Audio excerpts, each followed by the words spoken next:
Today's video kay magluto tag pininyahang pork adobo. So mao ni ang mga ingredient guys.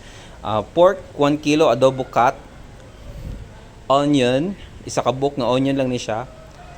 Tapos pito ka pieces of garlic. Yan. Tapos ni gamit tag dato puti pininyahang adobo nga sauce. So mao na siya. Kini nga pininyahang adobo dato puti guys kay kompleto na ni siya nga ingredients. Ayan. So, i-marinate sa nato siya for about 30 minutes. Makalipas ang 30 minutes, mag-add ta diri og 1 cup of water. So, ayan. Pagkahuman ana, ato na siyang pakuluan for about 30 minutes. So, cover nato dira. So, diri nga part guys, kay nag-add lang kog tulo ka buok bay leaf o bay leaves. Ayan. So, tulo na siya ka buok. Pagkahuman na, i-cover na po nato siya. Hantod siya nga maluto siya.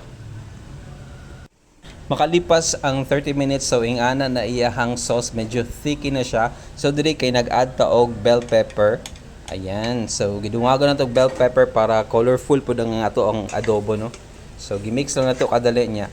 Ato na pud na siyang butangan og tubig dira. Gamay lang nga tubig, ayan, mga nga baso lang nga tubig kay pakuluan na pud nato siya for about mga 15 minutes.